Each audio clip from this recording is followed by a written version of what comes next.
What are those people thinking? Nuclear hot seat. What have those boys been drinking? Nuclear hot seat. The corium is sinking. Our time to act is shrinking, but our activists are linking. Nuclear hot seat. It's the bomb. Welcome to Nuclear Hot Seat, the weekly international news magazine keeping you up to date on all things anti-nuclear. My name is Libbe HaLevy. I'm the producer and host, as well as a survivor of the nuclear accident at 3 Mile Island from just 1 mile away. So I know what can happen when the so-called nuclear experts get it wrong. This week, we challenge the recent U.S. military report that downplayed the radiation impact of the USS Ronald Reagan Operation Tomodachi sailors with a report of our own. First, we talk again with Steve Simmons, a 17-year veteran of the Navy who was on board the Reagan, got hit with the radiation plume, and was first interviewed on Nuclear Hot Seat number 159 3 weeks ago. He gives us his analysis of the report as well as a very personal response. Then, epidemiologist Joseph Mangano, executive director of Radiation and Public Health Project, walks us through what's wrong with the military's report and creates a context so that we can understand exactly what's going on. More powerful information in advance of the August 19 hearing in San Diego Federal Court, where Tokyo Electric Power Company is attempting to get the lawsuit by USS Reagan sailors thrown out. Those interviews, plus Numbnuts of the Week, a Ma Nature Elephant in the Living Room report, and a bit of the Nuclear Regulatory Commission Duck and Cover report will be coming up in just a few minutes. Today is Tuesday, July 29, 2014, and here is the week's anti-nuclear news. At Fukushima Daiichi in Japan, Tokyo Electric Power Company's plans to build an ice wall to stem the flow of radioactive water from the damaged nuclear reactors is less a set of popsicles than a slushie. That's because the darn thing refuses to freeze.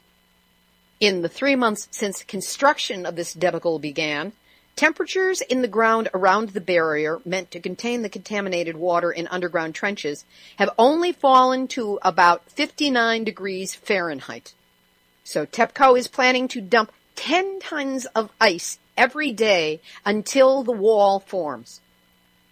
What the geniuses at TEPCO haven't taken into account, it seems, is that salt water has to be colder than regular water in order to freeze. It's 32 degrees for fresh water, but 28.4 degrees Fahrenheit for ice water. So what a bunch of freshwater ice cubes are going to do is anybody's guess.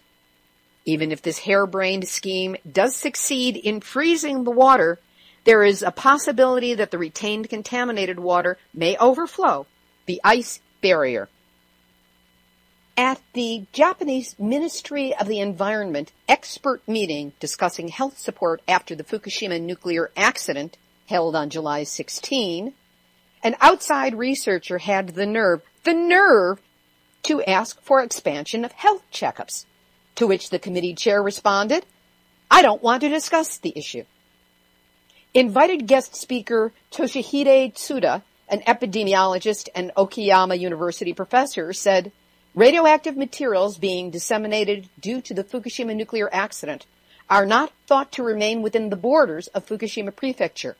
We need to urgently figure out if there are any cases in non-Fukushima residents." Despite having invited Professor Tsuda to the meeting, Chairman Shigenobu Nagatake said, "I have no intention of arguing with you," and cut off the conversation.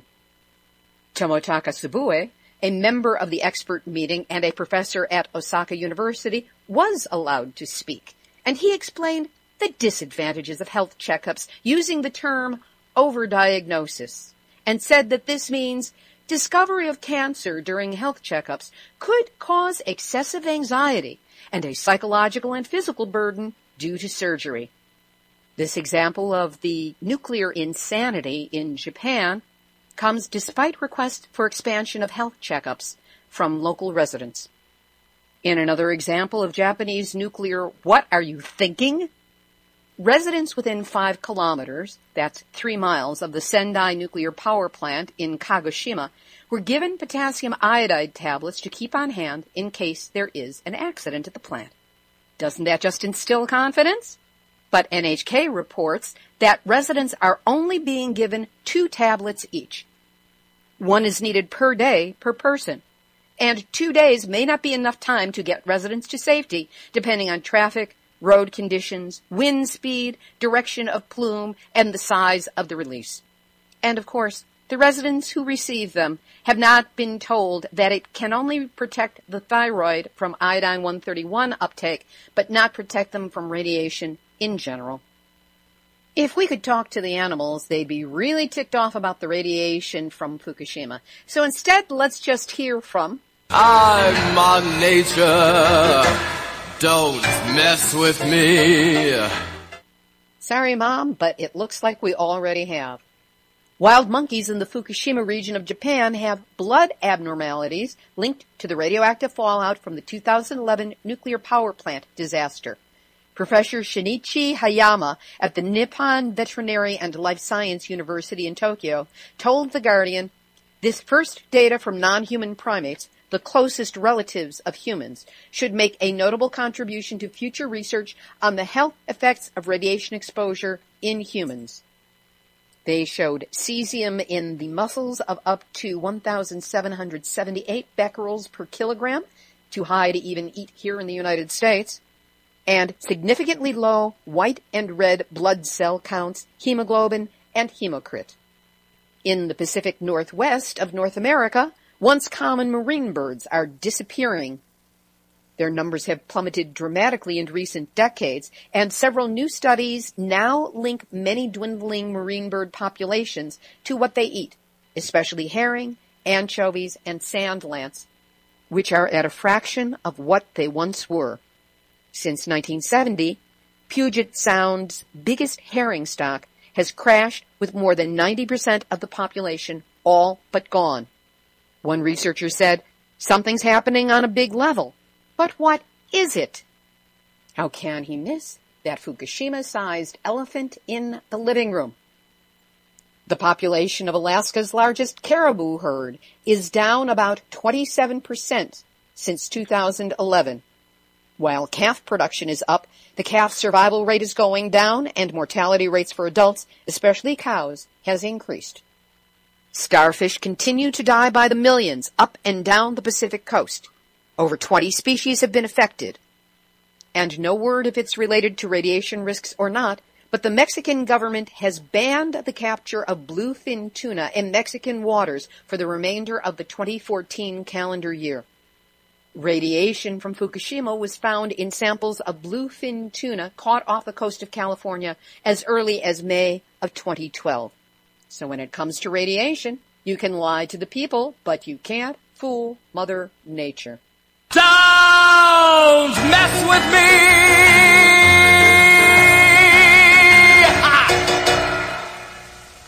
How's this for your tax dollars at work? A congressionally mandated report from the National Academy of Sciences was published on Thursday, July 24th, and it said that the overarching lesson learned from the 2011 Fukushima Daiichi accident is that nuclear plant licensees and their regulators, quote, must actively seek out and act upon, end quote, new information about hazards with the potential to affect the safety of nuclear plants. You think? This little bit of wisdom came from a committee of 21 specialists who gathered information over 2 years for the report, which was sponsored by the U.S. Nuclear Regulatory Commission. Among the profound recommendations, improving the availability, reliability, redundancy, and diversity of specific nuclear plant systems, improving operator training, strengthening capabilities for assessing risks. The NRC should incorporate modern risk concepts into its nuclear safety regulations, and that the industry must continuously monitor and maintain a strong safety culture. Wow. Who could have predicted such insights? It's NRC Duck and cover report time. As predicted on last week's Nuclear Hot Seat, the Turkey Point Units 3 and 4 nuclear reactors in Miami-Dade, Florida, experienced cooling waters that exceeded the limit of 100 degrees Fahrenheit, at which point the plants are supposed to be shut down. The NRC, of course, allowed them to exceed that 100-degree temperature up to 103 degrees Fahrenheit, because the increase in temperature was due to a natural event, otherwise known as summer. Turkey Point exceeded the temperature on July 20th, July 26th, the 27th, and the 28th, each time for 5 hours or more. But hey, perception is everything. And if the NRC changes its levels and says it's going to be okay now, it is okay now. At least that's what they've convinced people to believe. Meanwhile, there was heat of an entirely different kind at the Braidwood nuclear power plant in Illinois, when 14 gunshots were heard inside the owner-controlled area. Local law enforcement was contacted and investigated. And in case you haven't had enough special reports, it's time for Nuclear Hot Seat, Nuclear Hot Seat, Nuclear Hot Seat, numbnuts of the week. At Maelstrom Air Force Base in Great Falls, Montana, young officers must keep 150 nuclear-tipped missiles ready to launch at a moment's notice. 3 times a month, they're tested on the weapons and the codes used to launch them. Anything less than 90% is a failure. So officers have learned how to pass that test the new old-fashioned way. They cheat by texting each other the answers on tests. This was revealed in January of this year, and the Air Force responded by changing the way it grades. From here on out, all tests are pass-fail, and individual scores are not recorded. This for a nuclear arsenal large enough to cause nuclear winter for the planet. Can self-esteem classes be far behind? And that's why the Air Force is this week's Nuclear Hot Seat, numbnuts of the week. One final news item. South Africa has confirmed its commitment to nuclear power by allocating $81 million, over 10% of its energy ministry's budget, to research and development of nukes. Speaking for the Southern Hemisphere, there goes the neighborhood. The antidote to all of this nuclear numbnutsery is my ebook. Yes, I glow in the dark, 1 mile from 3 Mile Island to Fukushima and beyond. What does it mean to find yourself only 1 mile away from a nuclear accident just as it's happening? Learn all the harrowing details. It's available as an ebook on Amazon Kindle for about the same as the cost of a cup of coffee. You didn't need that coffee anyway. Get the ebook. It's a good read, and it helps supports me to be able to continue this work. Now, for this week's featured interviews. We wanted to know what a sailor from the USS Ronald Reagan thought about the recently released military report that said, in so many words, that radiation from Fukushima was no big deal, and that it could not possibly have been responsible for the catastrophic illnesses being experienced by more than 100 plaintiffs in a lawsuit against Tokyo Electric Power Company, TEPCO. We turned first to Steve Simmons, a 17-year veteran of the Navy who was on the Reagan, has joined the lawsuit, and who we first interviewed on Nuclear Hot Seat number 159 3 weeks ago. Steve gives us his personal take on and response to this report.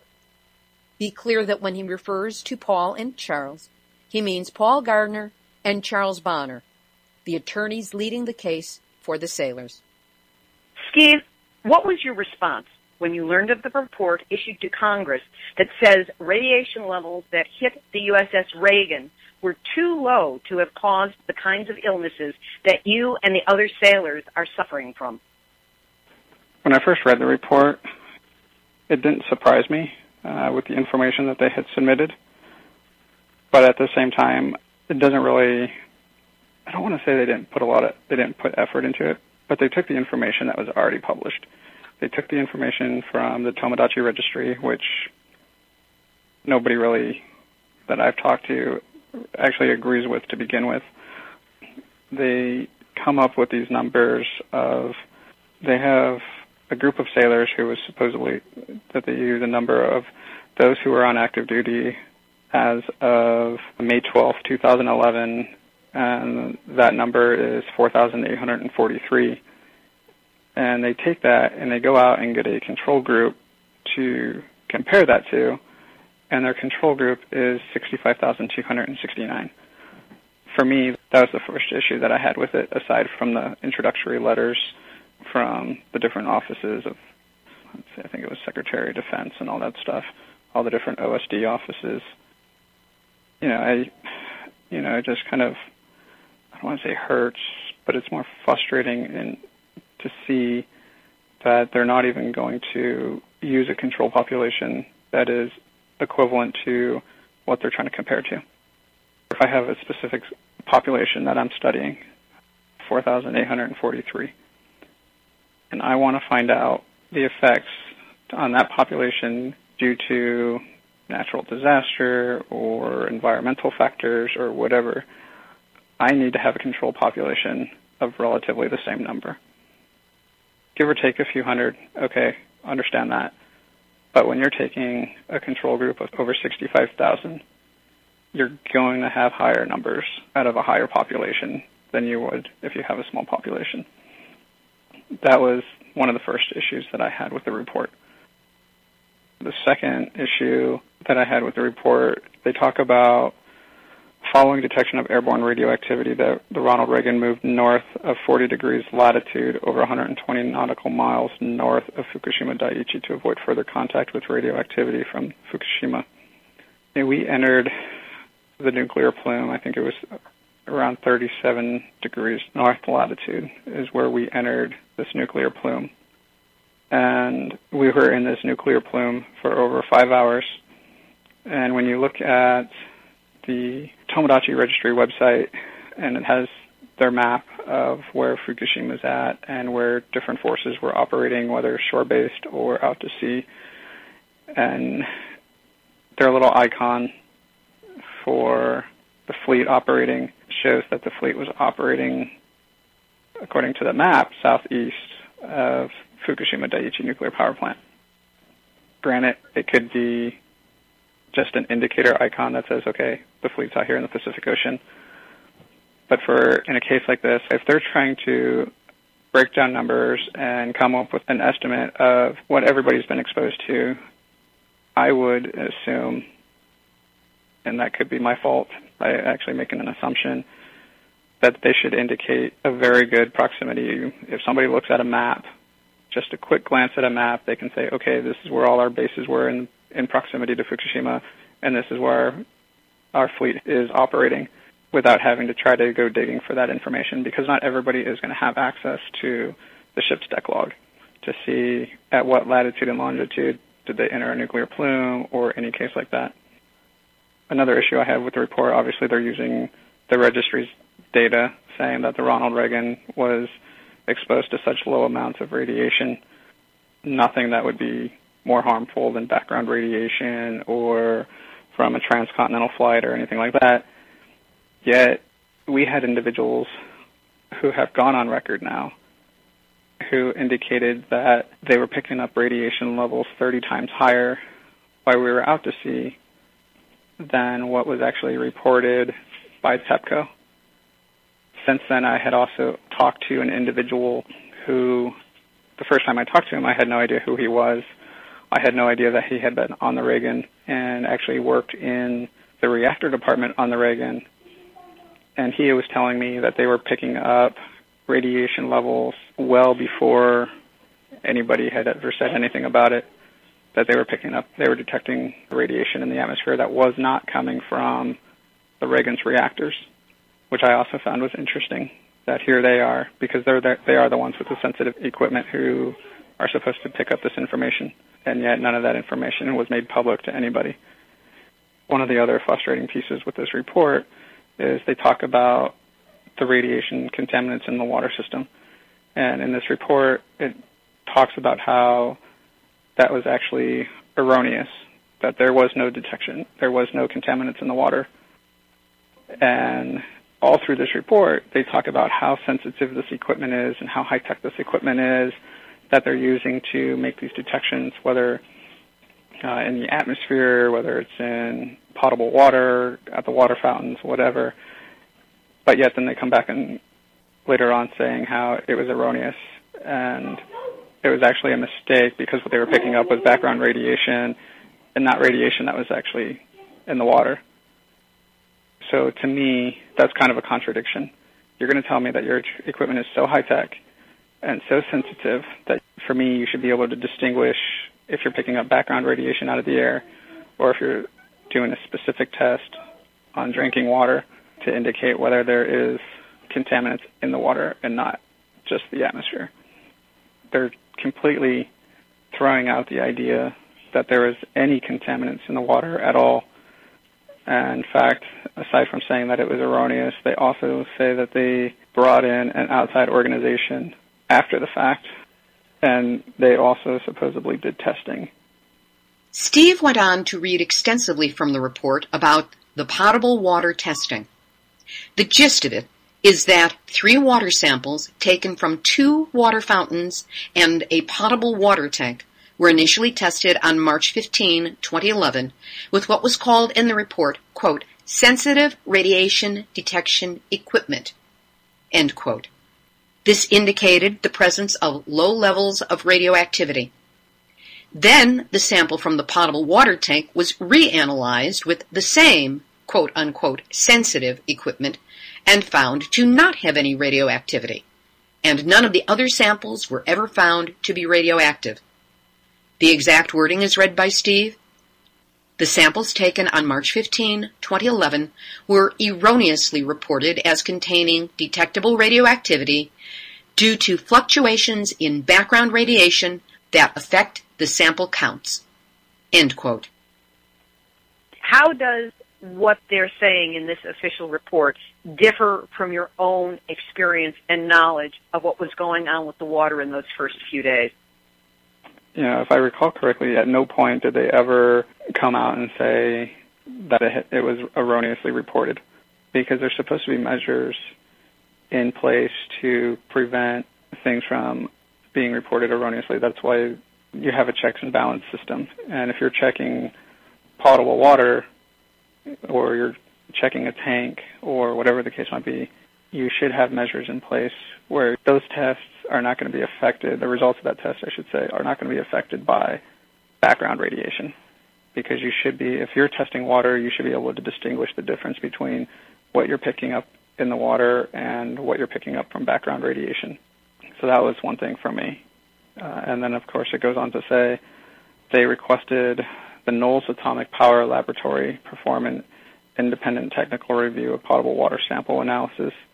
And then it says that they were the team of highly qualified KAPL, which is the Knowles Atomic Power Laboratory engineers and scientists, including 2 certified health physicists, experts in radiation measurement and radiation dose assessment, a PhD in statistics and a PhD in radiochemistry, and 2 experts in radiation health and radiological engineering, reviewed the Reagan's potable water data. And then it says that those experts concluded the potable water sample results initially reported as containing detectable radioactivity were not indicative of a radiologically contaminated potable water system. And then, of course, they throw in their extra paragraph after that. However, for perspective, even if erroneous potable water radioactivity measurements discussed above were correct, the exposure to personnel aboard the Ronald Reagan would be extremely small. And at what point do you say the ingestion of any radioactivity in water, aside from your normal background radiation, because we all know that there's some background radiation from the sun and everything else, or your microwave or anything like that. But aside from that, especially if we're picking up levels already admitted to 30 times higher than what Tokyo Electric had reported, at what point can you say that's safe to drink and that there's no harm to any of the sailors on board?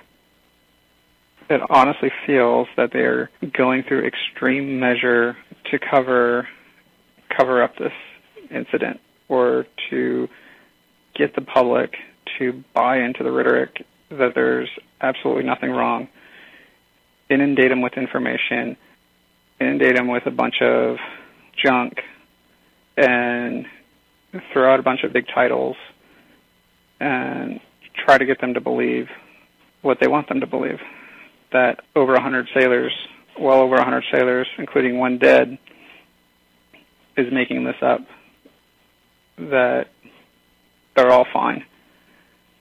I don't get it. I have a hard time. I honestly have a hard time wrapping my head around this one to figure out why they would go to such great lengths to even entertain the fact that we already know TEPCO lied. It's already been proven that TEPCO lied. So why is it so difficult to go back and, if they have to readjust figures based on the data that they have or the right data, and say, okay, we're sorry, there is going to be a potential for health problems, considering this is, if I'm not mistaken, the worst nuclear disaster. I mean, it's already been deemed worse than Chernobyl. So I'm trying to figure out, how can this be the worst nuclear disaster with no threat to human life? I guess that's the hard part for me. What I'm struck by, just as a writer who's aware of the use of language and the flow of information, is that they go to great lengths to say, nah, there was no radiation, there was no radiation. Every time they mention the equipment, it is how sensitive it is. They always use it. They go back to how sensitive it is, like they're justifying it. And they say, there was none, there was none. And then they go, but in case there was, it really couldn't have made. It's like they're trying to cover their bases, but the argument to me sounds weak.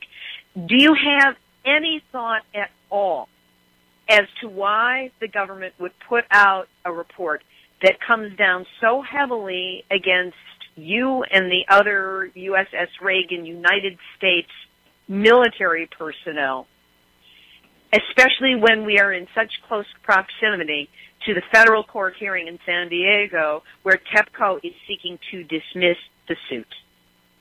I wish I knew why they would put out such a report. I wish I could figure out what their reasoning is behind it for them trying to dismiss this as a cause for so many health problems. Especially, one of the pieces that I struggle with, when you look at these ailments that are striking individuals and all these folks that are now dealing with failing health, you're not looking at a population of individuals who are 40, 50, 60, 70, or 80 years old. You're looking at a population that the average age is probably maybe in their upper 20s, at best, young 30s. And you are how old? I am 36. And all of this started for me more than 3 years ago. I was 33 years old at the time that this started with my health. So that young to mid-30 range, people are dealing with ailments that are not common in a young populace. And yet they still want to discredit it. They still want to. These reports are coming from, when I read the letterhead on this report, you've got the Assistant Secretary of Defense, another individual from the Assistant Secretary of Defense. And I just, keep asking myself, at what point are they going to actually talk to an individual or an organization who's not on the government payroll, who does not have a vested interest in whether the government or national relations between another nation doesn't get egg on its face, but is willing to step up and do what's right for the people, for those who had sacrificed, for those who have put themselves out there voluntarily and said, I'm willing to go fight in any way possible for my country and for our allies, whether it's in combat or to assist during humanitarian efforts. But yet, when something goes wrong, something happens, we're so quick to turn the other direction and forget about it. And, immediately try to dismiss the idea, the thought that was potentially harmful to your greatest asset ever. Your greatest military asset being your sailors, your Marines, the people. But they're more concerned about politics and public opinion, public view. And I think that's the part that hurts the most. Nobody is trying to sit here and say that the government screwed up, that it's all the government's fault, or it's all the Navy's fault, or anything like that. Nobody, to this point, to my knowledge, has ever come out and said that. I've made that clear. Paul and Charles have made that clear. And we've also made it clear that the onus of this belongs to TEPCO because of the information that they provided initially, which led the Navy into a false sense of security. That information was false. And with all the public and private knowledge now of that being false, that's the piece I struggle with of why it's so hard for them to say mistakes were made. Whether they apologize or not, that's apples and oranges. I don't care if they come out and say, we're sorry, because honestly, saying I'm sorry is just words. It doesn't necessarily mean anything because it's so overused. But when you say mistakes were made and this is what we're going to do to take care of those people who have now been affected, that's what's going to speak volumes. That's what's going to make the difference. The words they're not going to mean anything. But the actions are what's going to speak volumes. Or in this case, the inactions and the continue discredit, cover up, and try to convince all these sailors and Marines that they're the crazy ones, that nothing's wrong with them. That's the problem. To get a more scientific read on the military's report on Fukushima radiation and its impact on the USS Reagan sailors, I spoke with Joseph Mangano, an epidemiologist and executive director of the Radiation and Public Health Project Research Group. I began by reviewing the statistics used by the military report to set up their analysis. As an epidemiologist, give us a sense as to how well or how poorly this comparison was set up. First of all, there are 112 sailors, one of whom has since died, who are part of the lawsuit against TEPCO because of their severe illnesses. At the time of Operation Tomodachi, there were 4,843 sailors on the Reagan, and the control group, meaning the members of the Operation Tomodachi registry, which did not contain any of the sailors from the Reagan, numbered 65,269. That was what was compared with the just under 5,000 sailors on the Reagan. What's right or wrong about this means of comparison? Well, it's a little odd because usually in a comparison like this, it's one-to-one. In other words, they would compare 4,800 sailors on the Reagan versus 4,800 other sailors, or sometimes 1-to-2, or maybe a little more. This is like 1-to-16, which is a bit of overkill. Still, even with that, we would expect the report to find something unusual. Not speaking scientifically, but just in plain English. We're talking about 4,800 some odd sailors. These are mostly people in their 20s and 30s. They're very physically fit. They certainly all were qualified for military service. And the idea that in 3 years, 112 of them are sick with a variety of illnesses just does not jive with any sort of scientific understanding of such an otherwise healthy group. Yes, certainly young people get sick, but not this number. And there are actually, when I say 112, these are the 112 sailors who have actually filed suit. Both the attorneys for the sick sailors and even in the Defense Department reports say there are more. Attorneys say it's maybe around 500 or more, and the Defense Department report even suggests that around 1,000 are sick with one illness or another. Right then and there, common sense says that there's something wrong here in such a short period of time with such young, healthy people that so many are suffering from illnesses. Even though the method used wasn't exactly wrong, certainly the conclusion should raise a lot of eyebrows, that radiation didn't harm these people. We learned that in the Operation Tomodachi registry, not one of the sailors who are part of the lawsuit, who are the ones we're in contact with, was asked to fill out any kind of paperwork or be part of the registry. How appropriate is that in terms of coming up with an overall compilation of the impact of the radiation on this group of people? Well, hopefully the Defense Department had medical records of these sailors at their disposal. I mean, yes, if you wanted to do a very good study, you would contact all of them and get a thorough health history and history of what happened when they sailed towards Fukushima and what happened afterwards. That is the best. And if you're going to do, for something such serious as this, that's what should have been done. But otherwise, they should have had access to health records, to medical records for all these people. And I don't know if that was the case or not. They're saying that the doses of radiation that were received by the sailors were, quote, very small and well below levels associated with adverse medical conditions. How accurate is that for you?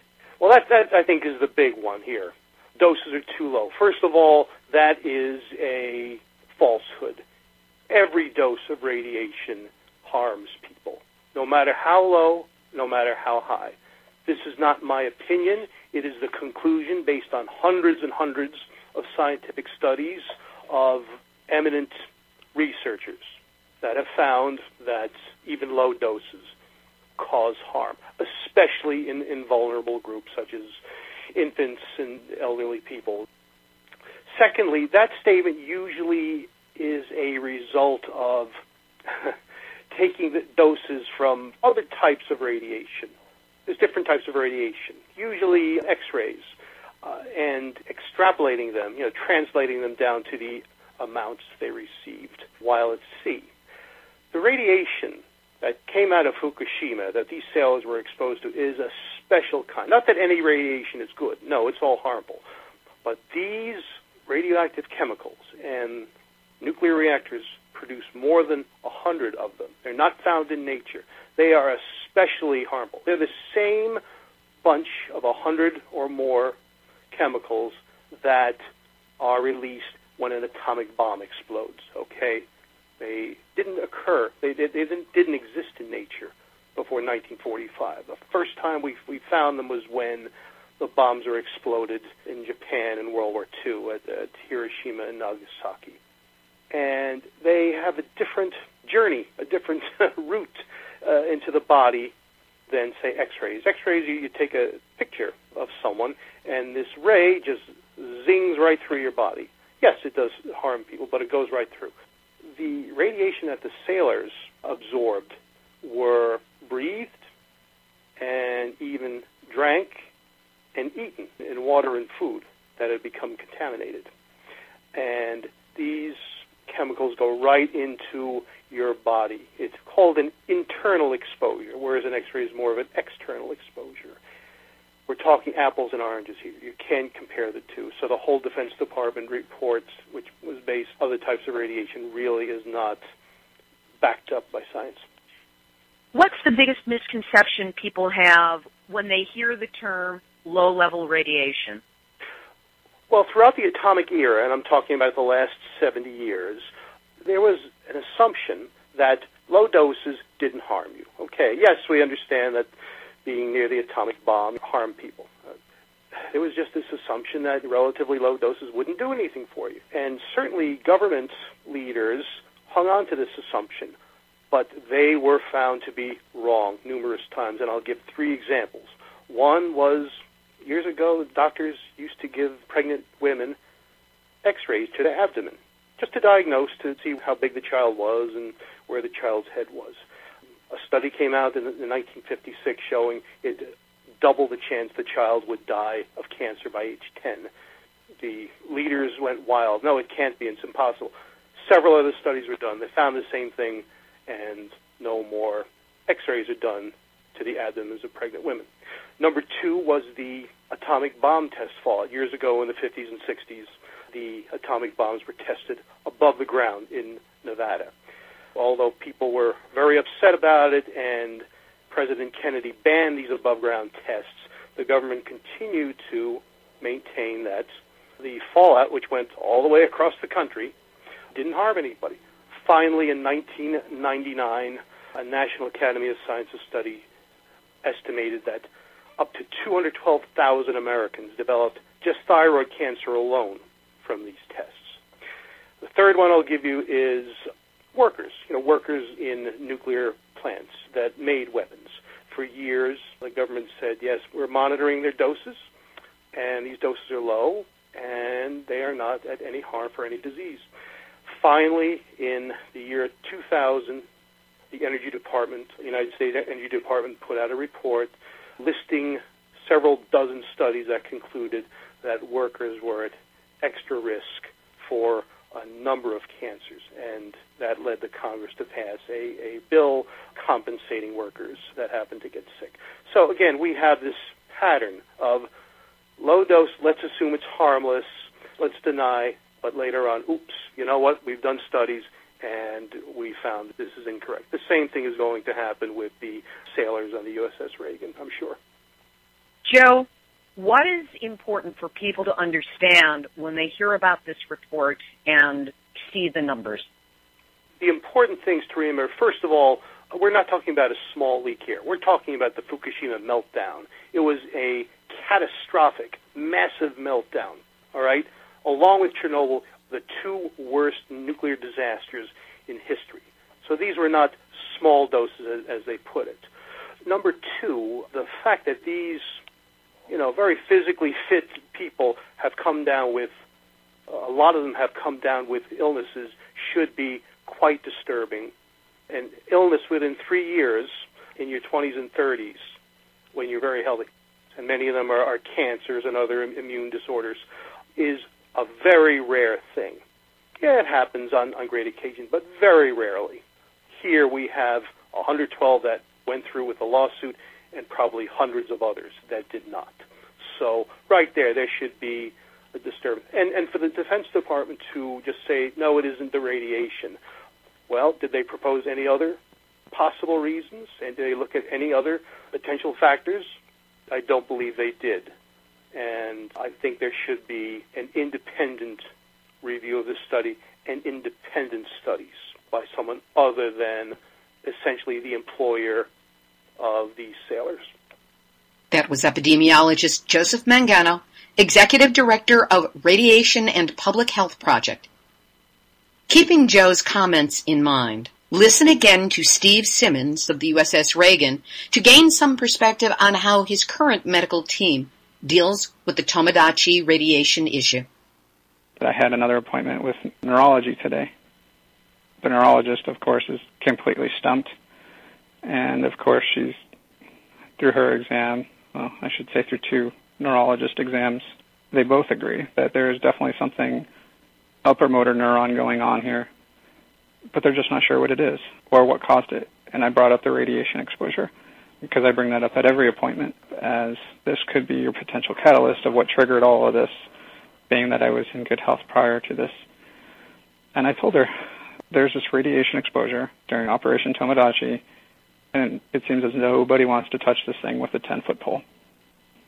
And the comment I got back was, well, nobody wants to touch it with a 10-foot pole because we want to find something, we want to continue to look for something we can treat. And there's so much about radiation that we just don't understand. I'm glad she's being honest, but at the same time, at what point are people going to start to realize that this did have an effect on people and start opening their eyes to say, we can't put our finger on an etiology of all these issues that these young individuals are suffering from what was the one thing in common amongst every single one of them. And that common factor that you're going to find is participation in Operation Tomodachi. I don't think that's a coincidence. Is there anything we can do about this report, or anything that we should be doing about this in the outside community that will be helpful or supportive to you and the other sailors? I guess the biggest piece, or the biggest thing I could say that would probably be the biggest help to anybody, the sailors and Marines, and even the airmen, because they're going to pop up, whether they have already or not, the airmen that were even on ground there in Japan. You know, the biggest thing to support them is not be so quick to buy into this stuff that just because it's coming from an official source, they put out this document, this official document saying that there's absolutely no health risk. Look at the facts, look at the picture. You know, like I mentioned, look at what the common factor was among all these individuals who are now suffering from ailments.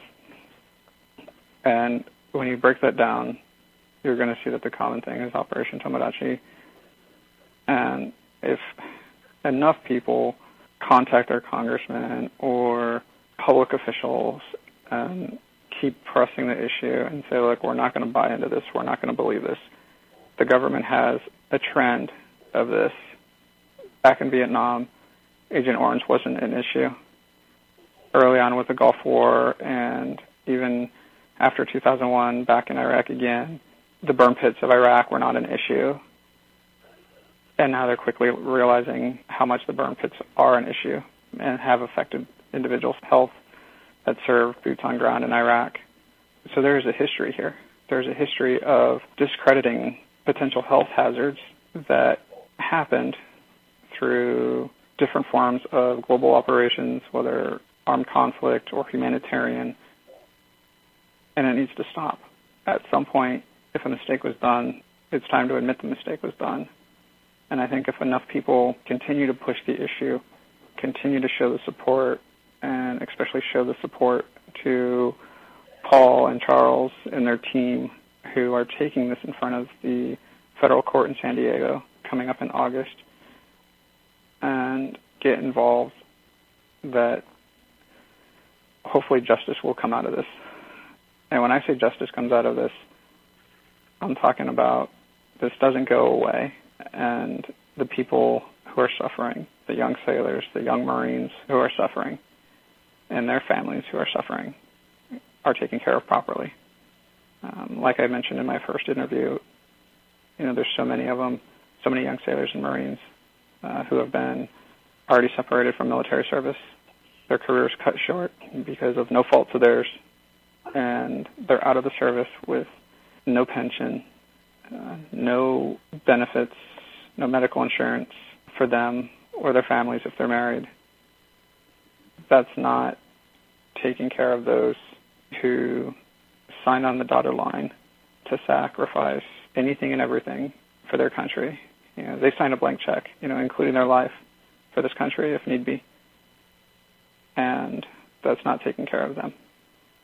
Those are the individuals that need to be taken care of. That was Steve Simmons, formerly of the USS Ronald Reagan, and one of the sailors represented by the lawsuit against TEPCO. The hearing he referred to is scheduled for San Diego Federal Court on Tuesday, August 19, 2014. And I'll have more to say about it during today's final thought. You know, Nuclear Hot Seat relies on your support to keep bringing you the anti-nuclear news every week. Donations are needed to cover bandwidth charges, website security, travel expenses to cover stories like the one in San Diego, web hosting, and so much more. If you've not yet donated, or if you have already and would like to help out again, just go to nuclearhotseat.com, scroll down on the homepage, and click on the big red donate button. Your assistance will go directly to helping me help you keep up to date on all things anti-nuclear. Activist shoutouts. Last week's Numbnuts of the Week was based on a story from Iori Mochizuki's wonderful blog, Fukushima Diary. where he reported about Fukushima City putting together a program called Let's Build Radiation Resistance Body. This was for children. They said, don't worry too much, go to bed early, open a window. Iori busted them on the story, and I picked it up, and others did as well, and son of a gun. Fukushima City government updated their website after the story broke in Fukushima Diary, and ta-da! They took it out with an apology. Well done, Iori. The Environmental Protection Agency is still, until August 3rd, asking for our input on whether or not they should relax their rules restricting radiation emissions from nuclear reactors and other nuclear facilities. Reportedly, they're thinking of doing this by as much as a factor of 350. Doesn't change the science, just changes the perception. And that's what's so dangerous, because people then go way back to sleep. So go to the EPA and leave your comments. We will have a link to their site up on our site, nuclearhotseat.com/blog, under episode number 162. And Gene Stone of Residents Organized for Safe Environment has asked that we write to support the NRC's embattled chair. Why are the chairs always the good guys, and are they always embattled? But they are. Anyway, to support Commissioner Allison McFarland in asking that the NRC open an old dry storage cask which contains fuel rods with high burn-up fuel, the more dangerous fuel inside of them, because this has never been tested.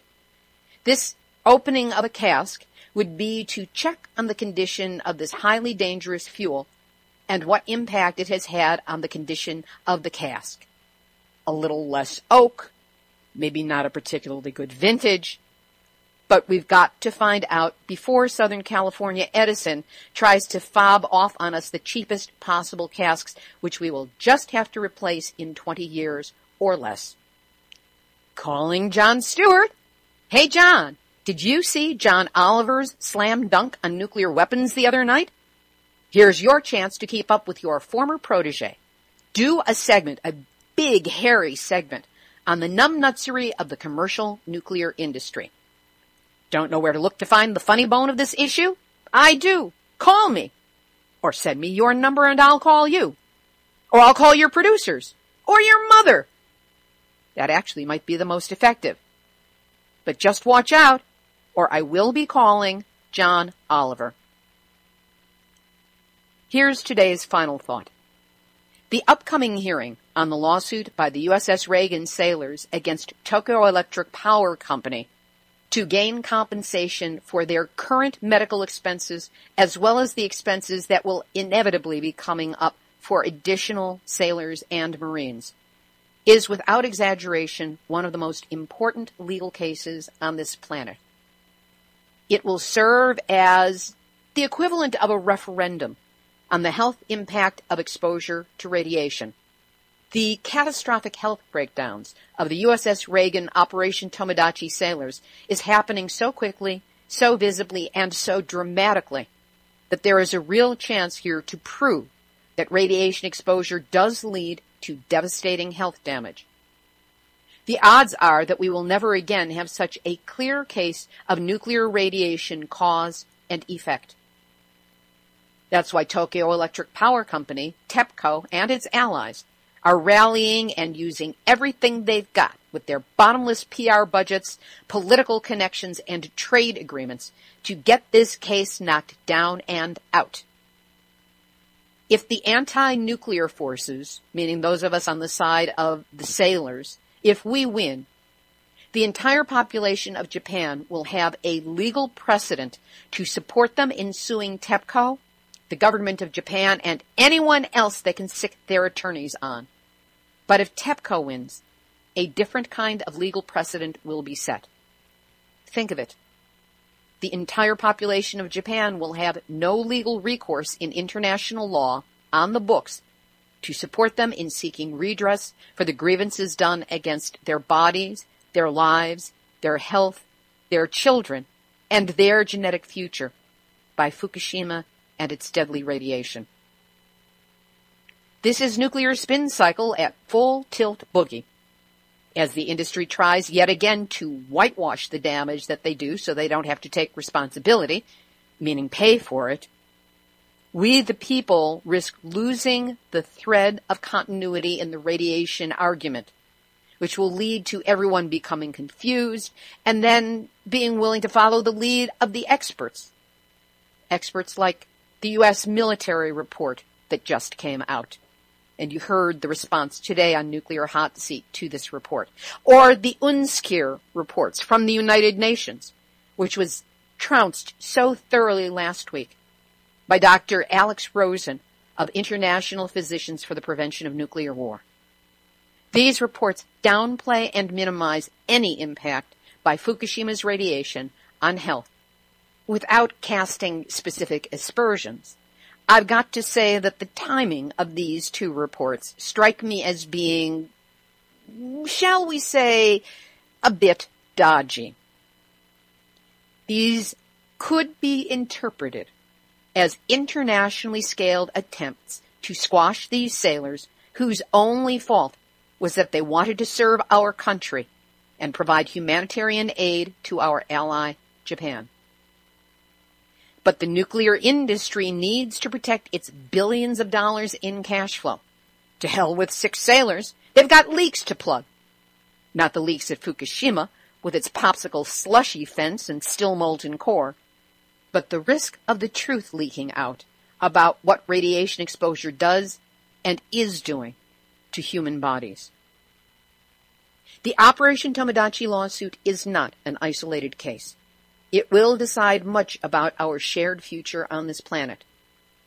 Looking at it this way, again I state, this suit may be the most important legal event since the Nuremberg trials. Judgment in San Diego, coming to a federal courthouse on August 19. So if you want to know what to do, listen again to Steve Simmons in this week's interview and contact media, politicians, and any billionaires you might know who would want to bankroll this. Send them all a link to this show. And to cover the UNSCIR report, send them a link to last week's number 161 with Dr. Alex Rosen, and number 159, which was Steve Simmons' original interview.